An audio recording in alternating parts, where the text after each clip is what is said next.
It's time for the big man on campus, Jeff Nadu, Barstool Sports, as we get you ready for the weekend ahead. There's a lot of college basketball, some college football. If you're not listening to Big Man on Basketball, the podcast, it dropped, and you should be listening to it every Monday, and now Wednesdays and Fridays, as the BMOC, Jeff Nadu, joins me now for an early look at the lines here on a Sports Bash Tuesday. What's up, Jeff? Yo, good to talk to you. Missed talking to you last week with the holiday, but nice to talk to you. Yeah, man. And look at that. I entered you with your own entry music. Did you catch that? I did catch that, and I thank you for that. Shout out to one of the great rappers in the game, big Philadelphia rapper right now, OT The Real. He was kind enough to he's a friend. He was kind enough to cut a little track. You know, Mike, that's funny. That song is actually a real track. And I asked him if I could use it, and he thought it would be perfect. He put the little voiceover on it, and people love the intro, and I'm glad they do. It fit the show well. Yeah, Big Man on Basketball episode 3 dropped yesterday. He's got a couple nuggets in it for some games. One's going on now, this BYU game that I have on over my shoulder, and a couple of games tonight. Also, taking you to school. We will get into that in just a bit. But, hey, we always like to look at some of the early lines and some of the things that kind of stick out as we are getting to the end of both the college season. We're now getting into that December run in the NFL as well. But let's look at a couple things here on the college football slate. And, all right, let's jump out. You got some crazy problems with the COVID going on, so I don't know how that's affecting some of these early lines here early. But let's start out with, let's see, what do we got here that's attractive? What about this Indiana situation with the quarterback getting hurt? So when you look at Indiana, they were a fun team early on, good story. What's your thoughts on them over the weekend?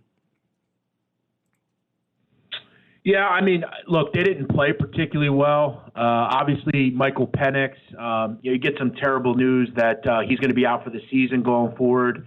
It's just a sad kind of state of affairs right now because Indiana's been really a fun team. It's been a great start to the year, kind of, go out and beat Penn State, and Tom Allen kind of became a darling from a coaching standpoint. A guy that just got his kids to believe, and they did some really good things. But now, you look at going forward. Now, what do you do? And they still have some really good skill position players. I think they'll still move the ball with Jack Tuttle, but it's not easy because they had a quarterback, Peyton Ramsey, there that actually moved on, and he's no longer there as kind of the heir apparent. So. Yeah, I worry about the next game for Indiana, which is Wisconsin. Wisconsin's just a tough, grinded-out defense. I think they make it really difficult on Indiana. And, look, Indiana's been a great road dog. In fact, you look, Mike, they've covered 6 straight games as a road underdog. But, this is a different situation. I think you're still going to have casual bettors come in and say, well, Wisconsin's kind of not looked great lately either, and Indiana still has good players. I don't think so. I think Wisconsin's going to get out with a lead here, and I think the defense is going to do numbers on that new quarterback Tuttle, and the receivers are going to have the game. Wisconsin's a legit defense; they always are. I think they handle business here, and I think they win quite handily. This is just a go from Penix to Tuttle. It's a big drop. Yeah, that's one of those teams early that Indiana, I think the casual fan probably kind of remembered them. They probably stood out early, and now they've kind of fallen back to the pack. It started at 10.5. It's up to 14.5 in certain spots. That's Indiana, Wisconsin on your Saturday. Another one I want to get into might be a little under the radar play, but this is where you really have good stuff, and that's Louisiana Monroe, opened at 21, up to 21.5 against Arkansas State. Yeah, I'm looking at the total in this game, 68.5. I'm not sure if you can put this number, high enough. I mean, you look at the last time these two teams played, 48-41. I remember a couple years ago, Mike, they played a game. It was 67-50. I mean, it was kind of an incredible game. And when you look at Arkansas State, what they love to do is throw the football, whether it's Bonner or Hatcher. They throw the ball the 9th most in the country. You look at UL Monroe. This group couldn't stop me, you, a few of your producers, and a few listeners defensively. This is a horrific defensive team. They're off a game where they gave up 70 points last week to the UL Lafayette Raging Cajuns, gave up 52 to Georgia State. And one thing I like about UL Monroe, Mike, is they add to the scoreboard. They might get blown out, but they're going to put up 17, 20, 24. Arkansas State has shown time and time again that they can't stop anyone really either.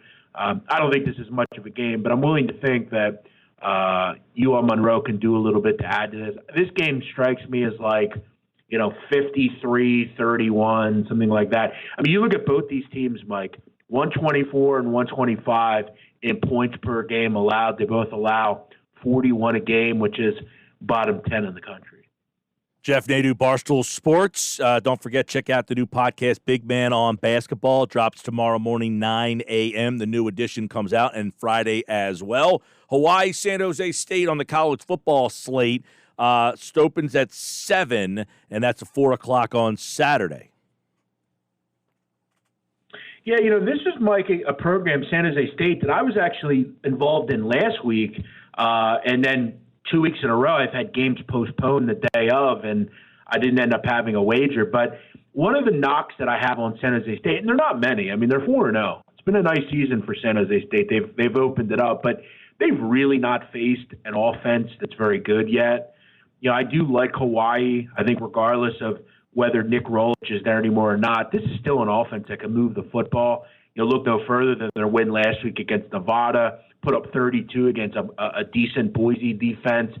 I just don't know if San Jose State's real ready to handle this Hawaii offense. And look, there's still a chance that this game could be postponed. From what I understand, Hawaii has some coronavirus issues still, but San Jose is a team that can move the football as well. They have a good quarterback, Nick Starkel, former Texas A&M quarterback. He transferred. I think both teams can put up 30 in this game and put this game over the total. So I'm going to be looking, if we play, I'm going to be looking over as well in this game. But I have a weird thought that this game could get canceled as well, because San Jose has some COVID problems. Speaking of games getting canceled, this NFL game that's supposed to be tomorrow afternoon has been canceled and moved and changed. With Baltimore being in the situation that they're in, does that give you any feel that, hey, go ahead and take the Steelers in this game? No, because I still think the Ravens have a lot of good players. I mean, the Ravens are getting 10. The Ravens are getting 10 here. Anytime you see Baltimore getting 10, that's got to be somewhat attractive, right? Right. And regardless of who's playing or not, it's very difficult to beat a team twice. Okay? And when you look at this team, okay, they still have competent running backs. They still have all their receivers. They still have a pretty good offensive line. And they still have a really good defense. I think people don't really realize, hey, I know, Lamar's out and Ingram and guys like that, but you look at this team, they still have a really good defense, okay? And when you're getting double digits, this just isn't a spot I'm going to lay double digits. It's just not. I don't think the Steelers' defense, while I think it's good, I think it's beatable.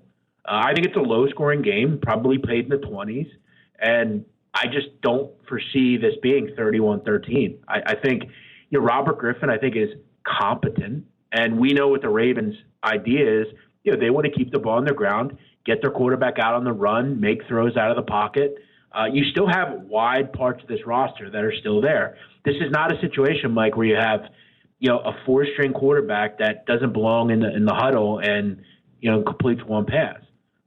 I think John Harbaugh is smart enough to realize, let's even up and easy out the offense, and let's defend. That's what we do. All right, let's get some thoughts on the college basketball. Got some great games tonight. Got some great games to Jimmy V tomorrow. Big Man on Basketball drops tomorrow morning at 9 a.m.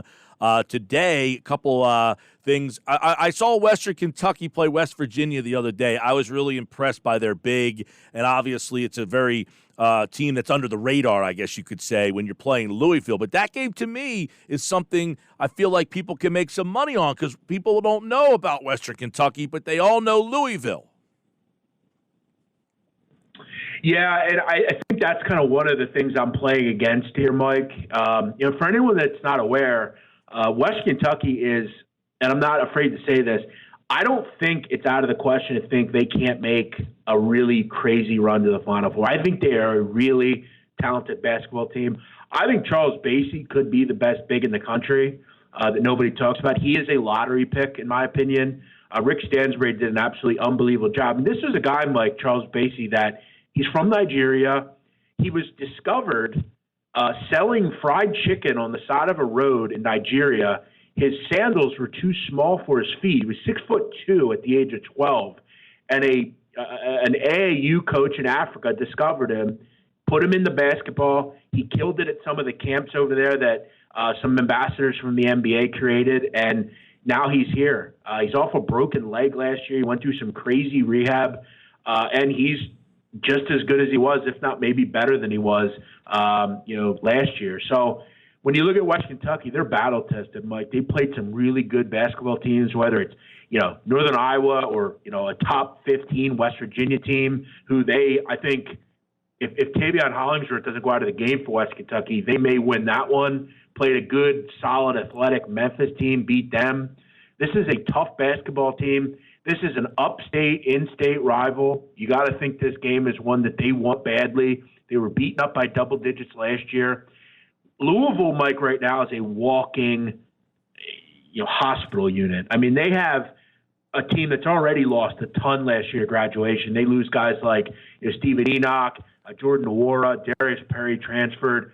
And not only did we lose those guys, they also don't have 4 key players right now due to injury. Their best defender, Sam Williamson's out. Malik Williams, one of their better players, is out. Other guys that transferred in, they're out. If you listen to Chris Mack's press conference, he's outlined they just don't have many bodies right now. And guys are going to be forced to play in this game that I don't necessarily want playing. I don't know who guards Charles Basie on the block.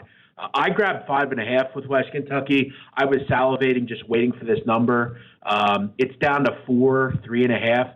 I would want 4. I want a good dog price here. I think West Kentucky wins, but don't just think West Kentucky is a sleepover. Not going to be that. Yeah, it opened at 7. It's down 3.5 across the board on that one. Another one that I find interesting, this Wisconsin team has been interesting. If you watch them, they got some interesting trends going there. They're playing Green Bay. It's 25.5, but there's a little interesting connection.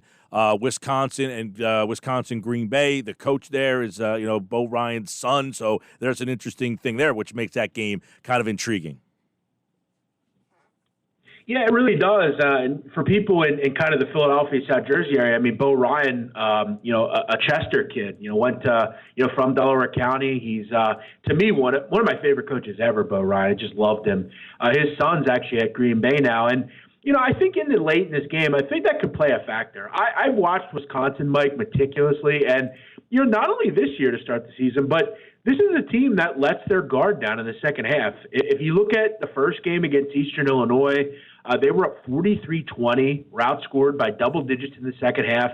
And then in the second game against one of the worst teams in the country, Arkansas Pine Bluff, they were up 53-19, ended up in the second half 39-39 with Pine Bluff, and barely covered a big number. So I'm looking with Green Bay and saying, well, I know Green Bay is just laughable defensively, Mike. They were just diced and prodded the other night against Minnesota. I think Wisconsin comes out here with a real fervor in the first half. I don't know who guards the bigs for Wisconsin. I think there's a lot of, just throw the ball up over into the big and let them complete a layup. The guard play for Wisconsin is really good. They don't make mistakes. I laid the first half here. I'm pretty confident this is like a 45-23 type of game at the half. I'm confident that they're up by 15 or more. It just seems like one of those games. Wouldn't be surprised if Green Bay makes it a game. That's what they did last year in this game. Mike, Green Bay hung around and made it an 18-point game, and it probably should have been a 30-point win for Wisconsin. This is a much worse Green Bay team. They lost a lot of talent last year. They don't have any shooters. I like Wisconsin early and often in this They just game. got bombed by Minnesota? Yeah, lost 99-69 to a Minnesota team that there's no one on earth outside of Richard Pitino that would say that Minnesota is better than Wisconsin. I mean, it's not even close. Yeah. Minnesota's not ranked. I mean, Wisconsin's a top 10 team, Mike. This should be easy comings for them. All right. Listen to the podcast. You'll get more insight. Yesterday, a perfect 3-0 for the big man. Big MOC, big man on campus, Jeff Nadu, Barstool Sports, the podcast, Big Man on Basketball, episode 3 drops tomorrow. You'll get episode 4 and get more insight on this college basketball season, some And then follow him on Twitter at Jeff Nadu. He'll post his football picks. You got a Serie A soccer game yesterday that you were a winner on. So the hits just keep on coming. So make sure you follow at Jeff Nadu on Twitter. And, of course, listen to the podcast Big Man on Basketball. It drops tomorrow morning at 9. We're back on Saturday morning. We will go through the college card and plenty more. Jeff, enjoy the basketball, man. Thanks, Mike. Always appreciate you, buddy. Thanks. Yeah, man. Jeff Nadu, like all guests, appeared via the Boardwalk Honda hotline.